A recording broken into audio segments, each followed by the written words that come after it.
Everyone, बेटा पिछले chapter में जो कि चैप्टर 10 था government budget and the economy, वो आपने पढ़ा। आज हम चैप्टर 11 स्टार्ट करने जा रहे हैं, फॉरेन एक्सचेंज रेट। तो इस चैप्टर को स्टार्ट करने से पहले बेसिकली आपको चैप्टर से मीनिंग निकालना चाहिए। फॉरेन एक्सचेंज, फॉरेन एक्सचेंज क्या होता है बेसिकली कि दूसरी करेंसी के बदले जब हम अपनी करेंसी को एक्सचेंज करते हैं तो हमें कितना अमाउंट देना पड़ेगा। जैसे आमतौर पर हम रियल लाइफ में सुनते हैं कि भाई डॉलर की कीमत चल रही है 65 रुपये प्रति डॉलर, यानी कि ₹65 पर डॉलर। यानी कि अगर आपको $1 चाहिए तो आपको अपनी करेंसी रुपीज़ में 65 रुपये देने पड़ेंगे। ये रेट बदलता रहता है, उसमें कोई बात नहीं है। एक हम एग्जांपल लेके चल रहे हैं। तो बेसिकली ये क्या है कि आपकी करेंसी की वैल्यू दूसरी करेंसी की वैल्यू के सामने कितनी है, ये देखना पड़ता है। ये ही फॉरेन एक्सचेंज है। और फॉरेन एक्सचेंज को हम शॉर्ट में फॉरेक्स भी बोलते हैं, ठीक है। और अलग अलग देशों की करेंसी के साथ आप कंपैरिजन कर सकते हो। जैसे मैं अगर सिंपली नेपाल का एग्जांपल लूँ, आपकी जो पास वाली कंट्री है, तो इंडिया का ₹1 नेपाल में जाकर ₹1.60 में चलता है। यानी कि अगर नेपाल को इंडिया का ₹1 चाहिए तो उन्हें इंडिया को ₹1.60 अपनी करेंसी में उनको देना पड़ेगा, इतना उसकी वैल्यू है। तो अलग अलग देशों के साथ अलग अलग आप कंपैरिजन करोगे तो आपकी करेंसी की वैल्यू वो अलग अलग होगी, क्योंकि आपको देखना पड़ेगा कि उसके सामने आपकी करेंसी की वैल्यू कितनी है। तो ये फॉरेन एक्सचेंज है। अब रेट क्या है? रेट वही है कि जैसे आप $, की बात करो, ₹65 पर डॉलर है। नेपाल का अगर बात करो, इंग्लैंड की बात करो, अलग अलग देशों की करेंसी के साथ आपका जो एक्सचेंज रेट है, मतलब आपको अगर किसी पर्टिकुलर कंट्री की करेंसी चाहिए तो आपको कितनी करेंसी अपने देश की देनी पड़ेगी, वही फॉरेन एक्सचेंज रेट कहलाता है। शॉर्ट में इसको हम फॉरेक्स रेट भी बोल सकते हैं। तो पहले देख लेते हैं शुरुआत में foreign exchange. Foreign exchange basically क्या है? फॉरेन करेंसी, विदेशी मुद्रा, चाहे $, हो या पाउंड हो या कुछ भी हो, दिनार हो, ठीक है। अलग अलग देशों की अलग अलग करेंसी होती है और वहाँ पर वही चलती है। सिर्फ ये है कि आपको कन्वर्ट करवाना पड़ता है। अब जैसे मान लो अमेरिका का कोई यहाँ पे आ रहा है तो वो डॉलर को रुपीज़ में कन्वर्ट करवा के फिर इंडिया में कुछ भी परचेज कर सकता है जो उसे खरीदना है, राइट। अब यहाँ पर बेसिकली क्या देखा जाता है, फॉरेन एक्सचेंज का रिजर्व जो स्टॉक होता है वो आरबीआई के साथ देखा जाता है कि भाई उसके पास फॉरेन करेंसी की कितना स्टॉक है एक पॉइंट ऑफ टाइम पर। तो ये स्टॉक है। आपने दो कॉन्सेप्ट पढ़े थे, स्टॉक कॉन्सेप्ट और फ्लो कॉन्सेप्ट। तो स्टॉक एक स्टैटिक कॉन्सेप्ट है। तो एक टाइम पे आरबीआई के पास फॉरेन करेंसी का कितना स्टॉक है, ठीक है, वो इंडिया की तरफ से ही होता है। अब यहाँ पर एक स्टैंडर्ड प्रैक्टिस है to measure the entire stock in terms of $, by converting the value of all currencies into $। क्योंकि आपको पता है ऑल ओवर जो वर्ल्ड है $, को ही सबसे ऊपर रखा गया है। उसके साथ ही हम कंपैरिजन करते हैं कि सबसे डेवलप कंट्रीज जो यूएस ही है, ठीक है। तो उसके साथ ही अलग अलग देशों की करेंसी को आप कंपेयर करके देखते हो और उनकी मेजरमेंट लगा के देखते हो कि वैल्यू कितनी है। तो ये फॉरेन एक्सचेंज है। तो उसके बाद आ जाता है basically foreign exchange rate, forex rate भी इसको बोलते हैं। तो वही रेट है जिस रेट पर आप दूसरे देश की करेंसी के साथ अपनी करेंसी को एक्सचेंज करते हो, उसको हम फॉरेन एक्सचेंज रेट बोलते हैं। अब बेसिकली ये क्या है? It is ratio between currencies of two countries. अलग अलग देशों के बीच की करेंसी के बीच ये क्या है? एक रेशियो है, एक अनुपात है। जैसे यहाँ पर एग्जांपल लिया हुआ है, $1 ₹50 के बराबर है। Ratio $1 is ₹50। तो ये रेशियो हो गई। यानी कि अगर हमें $1 चाहिए यूएस का तो हमें अपनी करेंसी का ₹50 देना पड़ेगा। It is also cold external value of the domestic currency.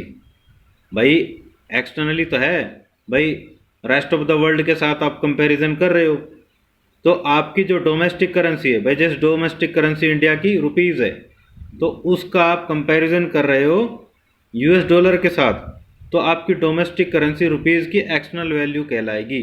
कि अगर आप इसको बाहर इतना 50 रुपये ले जाते हो तो भाई यूएस डॉलर कितना मिलेगा, पाउंड कितना मिलेगा, ठीक है, इसके अलावा दिनार कितना मिलेगा, टका कितना मिलेगा। तो डिपेंड करता है कि अलग अलग देशों में अगर भाई जैसे 50 रुपये आप इंडियन करेंसी के ले जाओगे तो यूएस डॉलर जैसे $1 मिलेगा। और मान लो जैसे आप जाते हो नेपाल में तो वहाँ पर आपको नेपाल के 60 रुपये मिल जाएंगे। तो इस तरह से अलग अलग देशों में इसकी अलग अलग वैल्यू होगी। तो ये external value of the domestic currency भी कहलाता है। नाउ द सिस्टम्स और types of exchange rate, mainly दो तरह के होते हैं।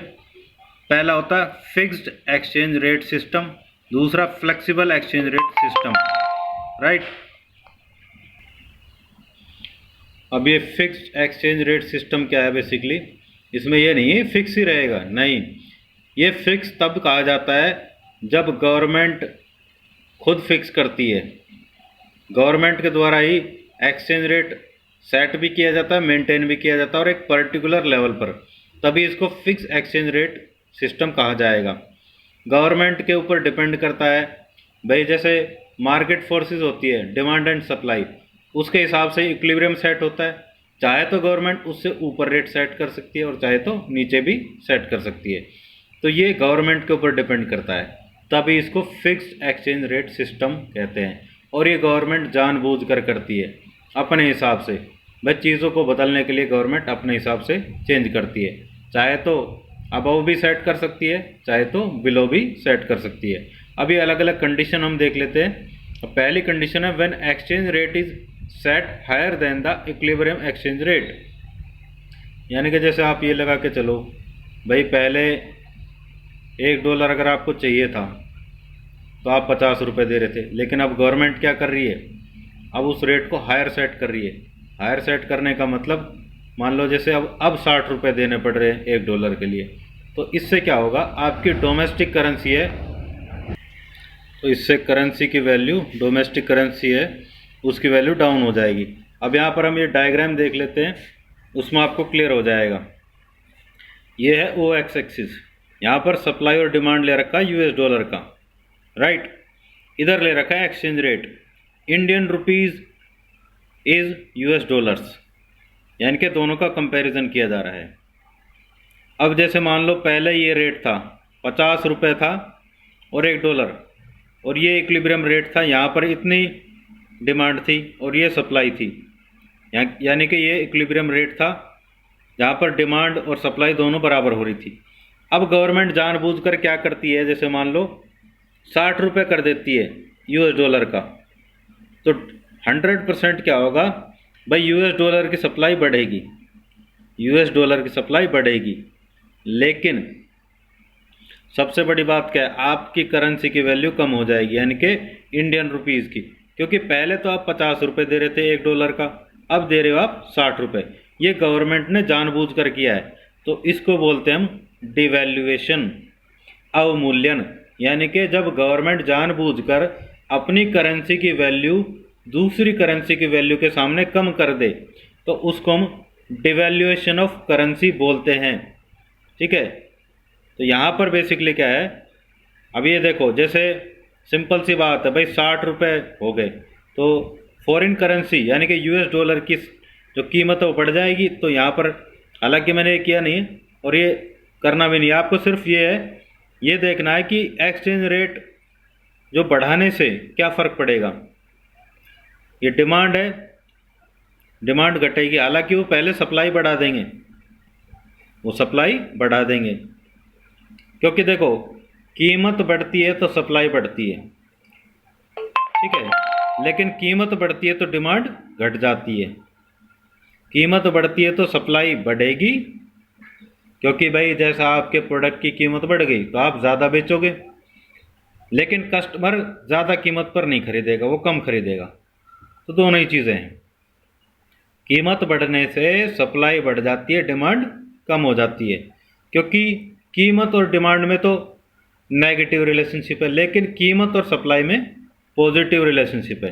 तो इस तरह से आप ये देख सकते हो, पहले आप 50 रुपये दे रहे थे $1 के, अब 60 रुपये। तो इससे क्या होगा, इंडियन रुपी की जो वैल्यू है $, के सामने कमज़ोर पड़ जाएगी। उसको हम डिवैल्यूएशन ऑफ डोमेस्टिक करेंसी बोलेंगे। तो यहाँ पर बेसिकली हम देखते हैं SF क्या है, सप्लाई ऑफ $, और डिमांड क्या है, DF क्या है, डिमांड ऑफ $।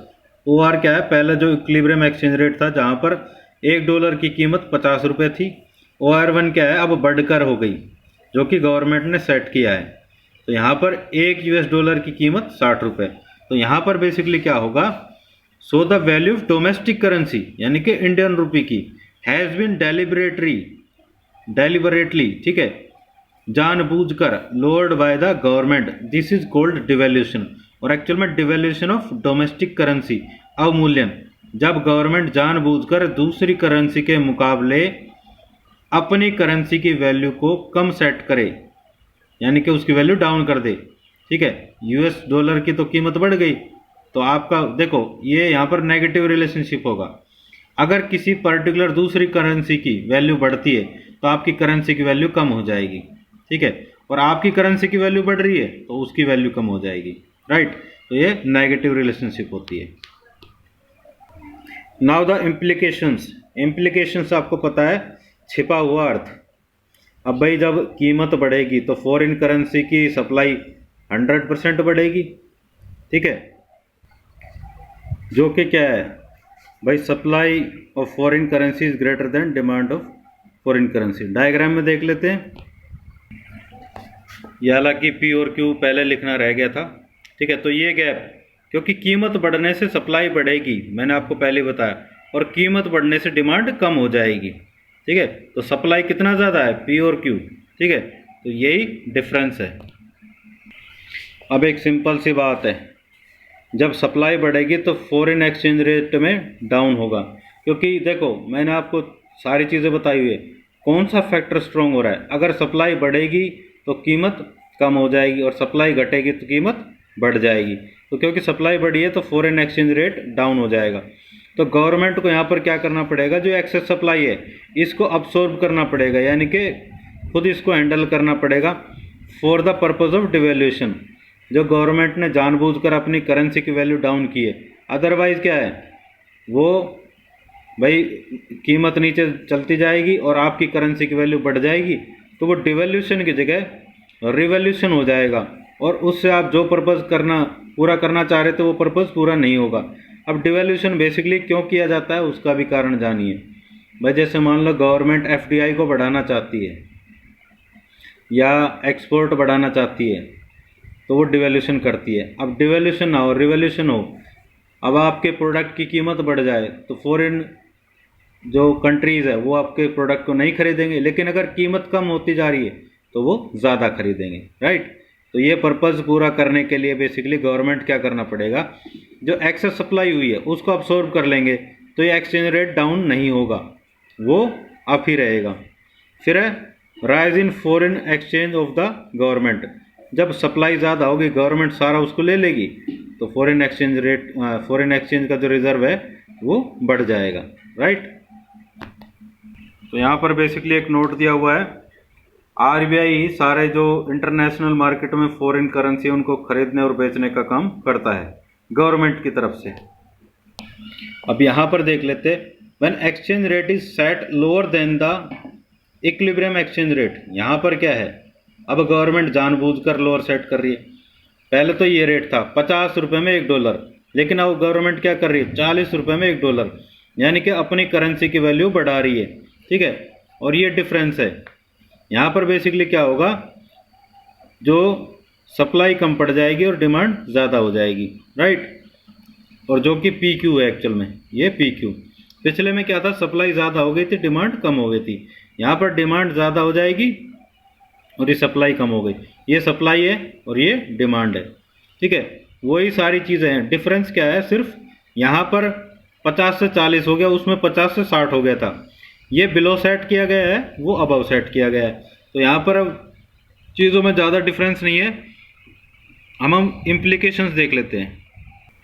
अब यहाँ पर एक चीज़ है, ये भी गवर्नमेंट ने जानबूझकर किया है लेकिन अबव सेट किया है, तो इससे डोमेस्टिक करेंसी की वैल्यू बढ़ जाएगी और उसको हम रिवॉल्यूशन बोलते हैं। जब गवर्नमेंट जानबूझकर अपनी करेंसी की वैल्यू दूसरी करेंसी की वैल्यू के सामने बढ़ा दे तो उसको हम रिवॉल्यूशन बोलते हैं, और घटा दे तो वही डिवैल्यूशन होता है। यहाँ पर जानबूझकर है, ये गवर्नमेंट जानबूझकर करती है। फिर इम्प्लीकेशंस। अब सबसे बड़ी बात क्या है, excess demand of foreign currency in the international money market, जो कि PQ अभी आपको बताया, डिमांड बढ़ जाएगी सप्लाई से। तो डिमांड बढ़ती है तो एक्सचेंज रेट बढ़ेगा, क्योंकि आपको पता है डिमांड स्ट्रॉन्ग हो गई। डिमांड बढ़ने से, किसी चीज़ की डिमांड बढ़ेगी तो उसकी कीमत बढ़ेगी, और डिमांड कम हो गई तो कीमत घटेगी, तो यहाँ पर रेट बढ़ जाएगा। तो RBI क्या करता है, must fulfil this excess demand. RBI क्या करेगा, अपने पास जो फॉरेन एक्सचेंज के रिजर्व है उनको मार्केट में सप्लाई कर देगा, ताकि ये और ज़्यादा राइज ना हो सके। ठीक है, तो इससे क्या है, जो फॉरेन एक्सचेंज की जो एक्सेस डिमांड है वो फुलफिल हो जाएगी। तो इस तरह से गवर्नमेंट के जो रिजर्व्स है वो कम हो जाएंगे, वो रिलीज कर देगा। अब यहाँ पर एक चीज़ आ जाती है, if in case supplies are not release from the reserves of forex. अगर RBI ये रिजर्व जो उसके पास फॉरेन करेंसी के रिलीज नहीं करता है, मार्केटों में सप्लाई नहीं करता है, there may be emerge a black market for the sale and purchase of dollars. क्योंकि डॉलर्स की कीमत बढ़ती चली जाएगी तो वहाँ पर सट्टेबाजी चालू हो जाएगी और ब्लैक मार्केट चालू हो जाएगा, ब्लैक में बिकना स्टार्ट हो जाएगा, क्योंकि कीमत बढ़ती जा रही है। ठीक है, इसलिए गवर्नमेंट को यानी कि RBI को फॉरेन एक्सचेंज रिजर्व का बेटा सप्लाई इंटरनेशनल मनी मार्केट है उसमें करना पड़ेगा। अदरवाइज क्या, कीमत इतनी ज़्यादा बढ़ती चली जाएगी कि उस पर कंट्रोल करना मुश्किल हो जाएगा। अब यहाँ पर एक चीज़ है, in fix exchange rate system the exchange rate is determined on the basis of gold in a unit of currency. ठीक है, जो कि क्वांटिटी है, यानी कि जो फिक्स एक्सचेंज रेट है उसमें जो एक्सचेंज रेट डिटरमाइन किया जाता है वो गोल्ड की यूनिट करेंसी के ऊपर डिपेंड करता है। मतलब एक करेंसी में गोल्ड की कितनी क्वांटिटी है। भाई जैसे 1 रुपये बनाया गोल्ड का, ठीक है, इंडिया ने, तो उसमें गोल्ड की कितनी क्वांटिटी है उसी के हिसाब से उसका एक्सचेंज रेट फिक्स किया जाएगा। अब यहाँ पर बेसिकली फिक्स एक्सचेंज रेट में भी 2 तरह के आ जाते हैं। पहला gold standard system of exchange rate, और दूसरा adjustable peg system of exchange rate और Bretton Woods system of exchange rate. तो बेटा आज के लिए इतना ही बहुत है, कल इन दोनों कॉन्सेप्ट्स को हम पढ़ेंगे फिर जानेंगे। तो ये फिक्स एक्सचेंज रेट था, जिसमें बेसिकली क्या है, गवर्नमेंट जानबूझकर अपनी करेंसी की वैल्यू या तो अबव सेट करती है मार्केट इक्विलिब्रियम से, या बिलो सेट करती है। अगर अबव सेट करती है तो वो कहलाता है डिवैल्यूएशन ऑफ डोमेस्टिक करेंसी, यानी कि अपनी करेंसी की वैल्यू जानबूझकर कम कर देना दूसरी करेंसी के कंपैरिजन में।